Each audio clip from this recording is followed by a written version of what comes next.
Alright, so we are having Dalton's atomic theory. और Dalton's atomic theory की यदि हम लोग बात करें तो this theory was basically proposed in 1808। Alright, so there was this theory was proposed with the name of with the title of a system of new chemical philosophy. So in this theory, ये जो theory थी basically इसमें Dalton ने कुछ अपने points दिए थे, ठीक है, and there were the very simple point. जैसे कि मैटर जो है, matter is consist of individual atoms. So he basically told us that matter, you know, if there is a matter, if you break down this matter is going to break down into the small particles, and this small particles are going to be called as atoms. All right. Second thing, he told that all the atoms of the given element are identical in the property.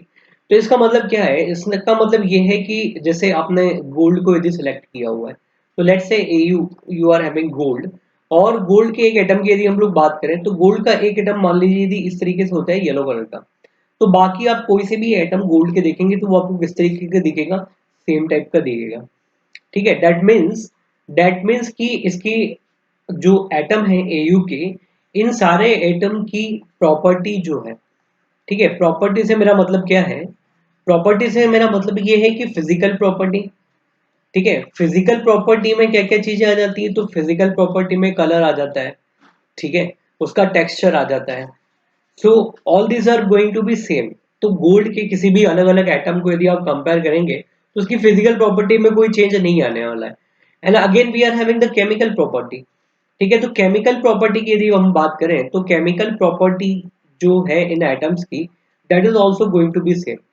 ठीक है, chemical property के अंदर में भी किसी type से कोई change नहीं आने वाला है। अब केमिकल प्रॉपर्टी में क्या क्या चीजें हैं? तो केमिकल प्रॉपर्टी में जैसे आप रिएक्शन करवा रहे हैं, तो फॉर्मेशन ऑफ ऑक्साइड हो गया आपके पास में, तो the formation of oxide is going to be the chemical property. ठीक है, या आप हाइड्रोजन के साथ में रिएक्ट करके कोई हाइड्राइड बना ले रहे हैं, तो ये भी आपके पास में क्या हो गया है? केमिकल प्रॉपर्टी हो गया। If you are forming any hydroxide, कोई एलिमेंट है हमारा, वो एलिमेंट OH के साथ में रिएक्शन करके कहीं पे हाइड्रोक्साइड का फॉर्मेशन कर रहा है ना? तो एक जो एलिमेंट है, एक एलिमेंट को जब आप तोड़ते हैं तो वो अलग अलग एटम्स के अंदर में टूट जाता है, और उसके जो अलग अलग एटम्स होते हैं, they are completely identical to each other, both in terms of जो उनका केमिकल प्रॉपर्टी है, जो उनकी फिजिकल प्रॉपर्टी है। तो they are just like twins, twins की तरह जो होते हैं, बट वो काफी सारे होते हैं वहां पे। Then the next thing which we are having is the atoms of the different elements are different in mass. तो अब अलग अलग एटम जो हैं, वो क्या होते हैं हमारे पास में? अलग मतलब अलग अलग एलिमेंट जो होते हैं उनके एटम्स हमारे पास में अलग अलग टाइप के होते हैं। तो यहाँ पर एक पॉइंट और मैं बताना चाहूंगा कि there is one thing which we called isotope. ठीक है, तो इस थ्योरी का जो ड्रॉबैक की यदि हम बात करें तो ड्रॉबैक में एक पॉइंट ये भी था कि इसने आइसोटॉप्स के बारे में बेसिकली बात नहीं करी। तो जैसे हम लोग बात करें यहाँ पर, तो लेट्स से कि we are having the carbon. ठीक है, तो कार्बन का क्या होता है? कार्बन के कुछ एटम्स हैं जिनका मास कितना होता है? 12। ठीक है, कार्बन के कुछ एटम जो हैं जिनका मास होता है हमारे पास में 13, और कार्बन के कुछ एटम का मास होता है हमारे पास में 14। ठीक है, तो ये जो 13 14 12 13 और 14 है, these are just the masses of the different different atom of the carbon. तो यहाँ पर जो डाल्टन था, डाल्टन ने ये कहा कि भाई जो एक एलिमेंट है उनकी सारी प्रॉपर्टीज सिमिलर होती है इंक्लूडिंग द मासेस। लेकिन जब बाद में रेडियो एक्टिव सब्सटेंस की डिस्कवरी हुई, जब बाद में आइसोटॉप्स की डिस्कवरी हुई बेसिकली, तो वहां पे हमने देखा कि एलिमेंट तो जो है, एटम तो जो है, वो एक ही एलिमेंट का है, लेकिन उसके अलग अलग एटम्स का मास क्या होता है? डिफरेंट डिफरेंट होता है। ठीक है, so this theory basically fail in case of the isotopes. ठीक है, इसने आइसोटॉप्स के बारे में वहां पे बात नहीं की थी। तो ये हो सकता है कि एक एलिमेंट जो है उसके जो एटम्स हैं, अलग अलग एटम्स का मास अलग अलग हो। ठीक है, जब एक ही एलिमेंट के डिफरेंट डिफरेंट एटम्स होते हैं and they are having the different different masses, तो all these different different mass containing atoms are called basically isotope. ठीक है, तो यहाँ पर हम क्या कह सकते हैं कि C14 जो है वो आइसोटॉप है कार्बन का, C12 भी आइसोटॉप है, और C13 भी क्या है? आइसोटॉप है। तो all this are the atom of the carbon of the different different mass. ठीक है, तो ये बात तो थी कि भाई यहाँ पर एक चीज यहाँ पर इन्होंने बताई थी कि अलग अलग एलिमेंट है तो उनका जो मास होगा वो डिफरेंट होगा। तो जैसे फॉर एग्जांपल यदि हम बात करें तो आपके पास में कोई Fe का एलिमेंट है, Fe का एटम है आपके पास में, तो if you compare the Fe atom, so Fe atom will be like that. ठीक है, तो Fe एटम में मैंने क्या किया हुआ, यहाँ से देख रहे हो आप, केवल एक सर्कल मैंने बना दिया हुआ है, अंदर से ब्लैक, मतलब ये it appears to be blackish type का आपको यहाँ पे दिख रहा है। वहीं पे जो गोल्ड का एटम है आपके पास में, गोल्ड का एटम कैसे दिख रहा है आपको, येलो कलर में यहाँ पे दिख रहा है। ठीक है, तो with the help of the colour what we are trying to do is we are trying to differentiate between the atom of the Fe and atom of the gold. ठीक है, उसी के साथ साथ में आप साइज में भी देख रहे हो तो जो आपके पास में गोल्ड का एटम है ये छोटा है। ठीक है, आपके पास में जो Fe का एटम है दिस इज कंपैरेटिवली लार्जर है आपके पास में। तो यहाँ पर क्या होता है, यहाँ पर हम लोग इस तरीके से डिफरेंशिएट, मतलब इन्होंने कहा है कि भाई जो अलग अलग एलिमेंट है उनके एटम्स अलग अलग होते हैं। ठीक है, उनके बीच में यदि आप कंपेयर करोगे they will be different with each other, लेकिन एक सेम एलिमेंट के जो अलग अलग एटम्स हैं वो सेम होते हैं। ठीक है, तो यहाँ पर एक जो चीज थी वो मिस हो गई थी, और वो थी हमारे पास में आइसोटॉप। आइसोटॉप के बारे में बेसिकली यहाँ पर कोई बात इन्होंने नहीं करी थी। Then we are having the third point, the compounds are formed when the atoms of the different element combined in the fixed ratio. तो अगेन जो लॉ ऑफ हमारे पास में डेफिनेट प्रपोजल है, इनफैक्ट जो डाल्टन थे, Dalton was able to explain, so Dalton explained the law of chemical combination, explain law of chemical combination CC। तो इन्होंने क्या किया, basically law of chemical combinations को एक्सप्लेन किया। और इन्होंने कैसे एक्सप्लेन किया, इन्होंने ये कहा कि देखो ऐसा होता है कि fixed ratio, why the fixed ratio by their mass, जो एलिमेंट है वो फिक्स्ड रेशियो बाय मास क्यों कंबाइन होते हैं, तो वो इसलिए कंबाइन होते हैं क्योंकि उनके डिफरेंट जो एटम्स हैं, ऑलरेडी वी हैव सीन कि ऑक्सीजन, जैसे वाटर की बात कर रहे थे तो एक हमारे पास में ऑक्सीजन था और दो हाइड्रोजन थे हमारे पास में। तो इन्होंने सिंप्लीफाई करके उसको बोल दिया कि देखो फिक्स्ड रेशियो बाय मास इसलिए है क्योंकि होल नंबर ऑफ एटम जो होता है वो हमेशा आपस में कंबाइन होता है। तो जैसे आपने हाइड्रोजन है, दो हाइड्रोजन के एटम लिए हुए हैं, उसको आपने एक ऑक्सीजन के एटम के साथ में कंबाइन करवाया हुआ है, and this gets converted to H2। So atoms get combined in the whole number.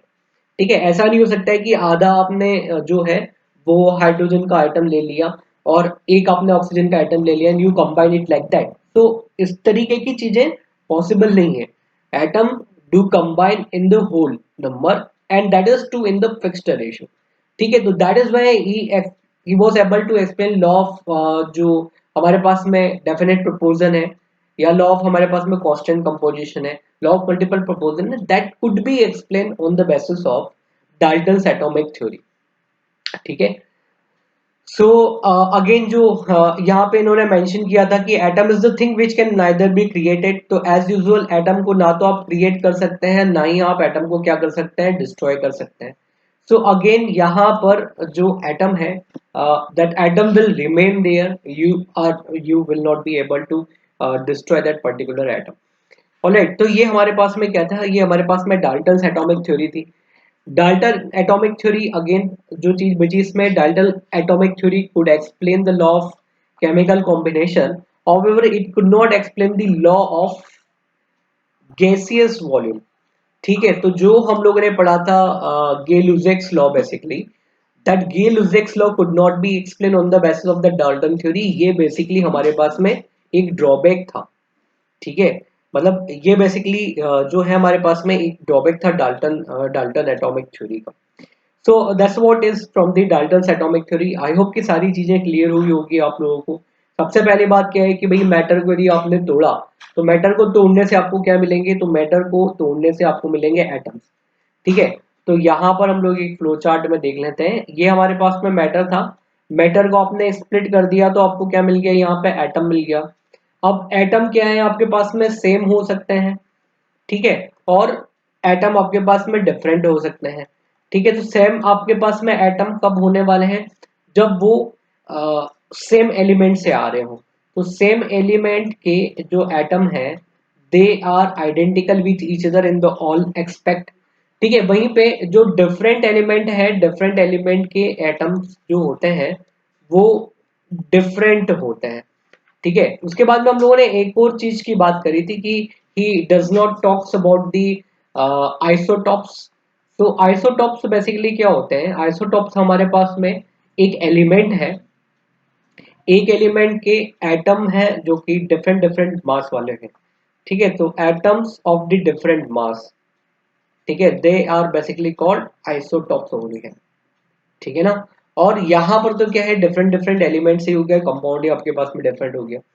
Okay, so let's move ahead and talk about the atomic मास।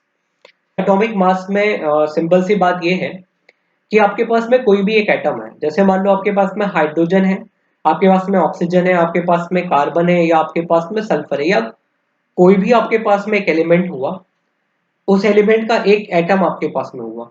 ठीक है, तो इस एटम का मास कितना है? That will be called simply atomic mass. यदि हम लोग एक हाइड्रोजन के एटम का मास निकाल रहे हैं तो ये क्या कहलाएगा? Atomic mass of the hydrogen. यदि ऑक्सीजन का निकालेंगे तो ये क्या कहलाएगा? Atomic mass of oxygen. यदि कार्बन का निकालेंगे तो ये क्या कहलाएगा? Atomic mass of carbon. और इसी तरीके से किसी भी एलिमेंट का आप मास निकालोगे तो it will be simply called atomic mass of that particular element. But the thing is कि how we will calculate the atomic mass of the element. ठीक है, या किसी एलिमेंट का जो एटॉमिक मास है, उस एटॉमिक मास की यूनिट क्या होगी हमारे पास में? तो ये चीज, इस चीज की जब हम लोग बात करते हैं तो हम ये देखते हैं कि जनरली जो एटम्स है, एटम्स का मास बहुत ज्यादा कम होता है। जैसे एक्सपेरिमेंटली जब हम लोगों ने हाइड्रोजन का मास डिटरमाइन किया in terms of the unit which we know, तो हाइड्रोजन का जो मास हमारे पास में आया, that comes out to be equal to 1.673 into 10 to the power minus 24 gram. ठीक है, तो अब ये जो मास हमारे पास में हाइड्रोजन की एक एटम का आया है, ये मास बहुत ज्यादा कम है। ठीक है, और फर्दर इसके लिए जो हम लोगों को यूनिट यूज करना पड़ रहा है, वी नीड ज्यादा कन्वीनियंट नहीं है हमारे पास में बार बार इतना हमें लिखना पड़ेगा। हो सकता है कि लिखने में गलती हो जाए कहीं पे। जब इनको लिखने में गलती होगी तो क्या होगा कि पूरा कैलकुलेशन जो है हमारा वो गड़बड़ हो जाएगा। तो ऑल इन ऑल ये जो हमारे पास में मास निकल के आया था हाइड्रोजन के एटम का, that mass was very small. So we thought कि rather than writing mass like this, we should define any unit for the calculation of the mass। है ना? मास को मेजर करने के लिए हमने कोई एक नई यूनिट जो है वो बनानी चाहिए। ठीक है, so we should deter so that it can be easy for us, आसानी से हम लोग उसे हैंडल कर सके। सो इनिशियली साइंटिस्ट थॉट कि since this atoms are of very small masses, इनका मास बहुत ही कम है, तो हम ऐसा करते हैं कि एक एलिमेंट के मास के रेफरेंस में दूसरे एलिमेंट का मास डिटरमाइन करते हैं। So they started determination of mass of one element with respect to mass of the another element। ठीक है, तो यहाँ पर इनिशियली इन्होंने कोशिश करी कि रिलेटिव मास को डिटरमाइन किया जाए, एक मास, एक एटम का मास दूसरे एटम से रिलेट करके डिटरमाइन किया जाए। And in that case first of all they used hydrogen. ठीक है, तो इन लोगों ने हाइड्रोजन को यूज किया यहाँ पर। तो hydrogen being the lightest element, hydrogen अभी तक का जो है हमारे पास में है, ये लाइटेस्ट एलिमेंट है। हाइड्रोजन के अंदर में आपके पास में केवल एक आपके पास में प्रोटॉन है, और एक ही आपके पास में क्या है, इलेक्ट्रॉन है इसके अंदर में। So this makes it as a lightest element. So initially they took hydrogen। ठीक है, और हाइड्रोजन के रेफरेंस में इन लोगों ने दूसरे एलिमेंट का मास निकालना शुरू किया। ठीक है, लेकिन जब दूसरे एलिमेंट का मास निकालते ही हाइड्रोजन के रिस्पेक्ट में, तो ये देखते हैं कि भाई मास जो ये लोग एक्सप्रेस कर रहे थे, स्टिल दे वर सेइंग कि जो हाइड्रोजन है, लेट्स से कि हाइड्रोजन का मास हमारे पास में 1 हो गया। Instead of writing the mass of hydrogen in terms of 1.673 into 10 to the power minus 12 gram, इन्होंने बोला कि चलो हाइड्रोजन है तो हाइड्रोजन का मास 1 लेके कर लेते हैं। अब जिस भी एलिमेंट का मास डिटरमाइन करेंगे वो हाइड्रोजन के रिस्पेक्ट में आ जाएगा। जैसे हमने कार्बन का यदि कहा, हमने फॉर एग्जांपल कहा यदि कि कार्बन के एक एटम का मास 12 है। ठीक है, तो ये जो मास था हाइड्रोजन के रिस्पेक्ट में निकाला था, और इस मास की कोई यूनिट नहीं थी। तो हमने कहा कि मास 12 है एक कार्बन के एटम का, तो इसका मतलब ये हुआ कि ये जो है 12 टाइम है, इसका मास जो है हाइड्रोजन के कंपैरिजन में 12 टाइम है। And if you want to convert that into gram, in that case you need to multiply it with the 1.673 into 10 to the power minus 24 gram, so you will get the mass of the carbon in terms of the gram। ठीक है, तो यहाँ पर क्या होता था कि we again and again need the standardisation, बार बार हमें क्या करना पड़ता था, स्टैंडर्डाइजेशन करना होता था हाइड्रोजन का मास जब हम लोग एज ए रेफरेंस यूज कर रहे थे। तो देन वी थॉट कि okay let's try another atom, so we went for the oxygen. हम लोगों ने ऑक्सीजन का सिलेक्शन किया। अब ऑक्सीजन का सिलेक्शन क्यों किया, क्योंकि it forms compound with the all element, तो ये कंपाउंड बनाता है सारे एलिमेंट के साथ में, that is why we selected the oxygen. ठीक है, लेकिन ऑक्सीजन के साथ में भी हमने देखा कि still result were not that much satisfactory, काफी ज्यादा डेविएशन वहां पर भी हम लोगों को दिख रहा था। तो अल्टीमेटली हम लोगों ने क्या डिसाइड किया, ultimately we selected the C12 isotope of the carbon. तो हमने कार्बन को सिलेक्ट किया, और कार्बन में भी किसको सिलेक्ट किया, तो भैया C12 वाले आइसोटोप को सिलेक्ट किया। ठीक है, आइसोटोप अभी तक आप जान चुके हैं कि आइसोटोप जिनका मास नंबर सेम होता है, जिनका एटॉमिक नंबर सेम होता है, but they are having the different masses. अब सवाल ये होता है कि भाई कार्बन में तो 13 भी है, 14 भी है, then why we are selecting C12 isotope. तो C12 आइसोटोप इसलिए हम लोगों ने सिलेक्ट किया, that is the most abundant element है। तो ये हमारे पास में मोस्ट एबिंडेंट एलिमेंट है। ठीक है, तो इसलिए हम लोगों ने कार्बन का बेसिकली C12 आइसोटोप सिलेक्ट करा। सॉरी, ये जो है कार्बन का मोस्ट एबिंडेंट आइसोटोप है, that is why we selected this one. और अब हम लोगों ने क्या कहा, अब हम लोगों ने कहा कि देखो भाई, ये जो कार्बन है, ठीक है, इस कार्बन का जो मास है वो हमारे पास में क्या होगा, अब स्टैंडर्ड मास की तरह ट्रीट किया जाएगा। सो अब इसमें क्या कहा, इसमें हम लोगों ने ये कहा कि देखो, जो C12 का एक एटम है, मतलब कार्बन का एटम आइसोटोप जिसका मास कितना है 12, ठीक है, इसका मास किसके बराबर है, तो इसका मास हमारे पास में है 12 AMU के बराबर। तो AMU आपके पास में एक नई चीज आती है, और AMU क्या होता है, AMU हमारे पास में होती है एटॉमिक मास यूनिट। ठीक है, so we selected the atomic mass unit. और एटॉमिक मास यूनिट हमने किसे कहा, तो atomic mass unit we basically called 1.66056 into 10 to the power -24 gram. ठीक है, इतना जो वेट है इसको हम लोगों ने क्या कहा कि ये हमारे पास में क्या है, एक एटॉमिक मास यूनिट है। ठीक है, so this atomic mass unit, one atomic mass unit, that means equal to, if I write here 1 AMU, so 1 AMU that means equal to how much, that means equal to 1.66056 into 10 to the power -24 gram. ठीक है, so that was basically how we define the atomic mass unit। तो हम लोगों ने कहा कि देखो, अभी जो हम लोग मास डिटरमाइन करेंगे वो एटॉमिक मास यूनिट के टर्म्स में डिटरमाइन करेंगे। And for that we will take C12 isotope as a standard. और एक C12 आइसोटोप के अंदर में, कार्बन का जो C12 आइसोटोप है उसके अंदर में कितनी एटॉमिक यूनिट होती है, तो भैया 12 एटॉमिक यूनिट्स होती है हमारे पास में। आई होप कि ये बात आपको समझ में आ रही होगी कि हम लोगों ने एक स्टैंडर्ड यूनिट डिसाइड करी, और हमने कहा कि देखो 1.6605 into 10 to the power -24 gram, that is equal to 1 atomic mass unit. ठीक है, और कार्बन का जो एक एटम है उसका जो मास होता है वो कितना होता है, 12 एटॉमिक मास यूनिट। तो दैट मीन्स व्हाट, यदि हम लोग एक एटॉमिक मास यूनिट को डिफाइन करें, तो 1 atomic mass unit will be what. तो देखो, जैसे कार्बन का यहाँ पे मास है आपके पास में एक एटम का, तो ये आपके पास में 12 है। ठीक है, so like wise 12 AMU is the mass of one carbon atom. और जो कौन सा कार्बन एटम है, तो C12 वाला कार्बन एटम है। तो in that case if you want to define the AMU, so AMU will be what, AMU will be this, that is 1/12th part of mass of the C12 atom, that is 1/12th to the mass of C12 carbon atom. ठीक है, तो अब एक AMU आपके पास में क्या हो जा रहा है, एक AMU अपने पास में C12 कार्बन की एक एटम का 12th पार्ट है। ठीक है, तो आई होप ये समझ में आ रहा होगा आप लोगों को कि एएमयू क्या था। एएमयू हमारे पास में एक यूनिट थी जिसमें हम लोगों ने एक मास को फिक्स्ड कर दिया, और वो मास कितना हुआ, तो वो मास हुआ हमारे पास में 1.66056 इंटू 10⁻⁻24 ग्राम। फिर हम लोगों ने क्या कहा कि सिंस हमने स्टैंडर्ड एलिमेंट लिया हुआ है कार्बन, तो हम ये कहते हैं कि कार्बन के जो एक एटम का मास है वो किसके बराबर है, तो वो है आपके पास में 12 एमयू के बराबर है। उसी तरीके से हम लोगों ने एक्चुअली में ये जो 1 एमयू को सिलेक्ट किया था, that we selected with respect to the 1/12th part of the carbon atom. ठीक है, 1 एमयू में जो मास है हमारे पास में, that is equal to 1.066 into 10⁻⁻24 gram.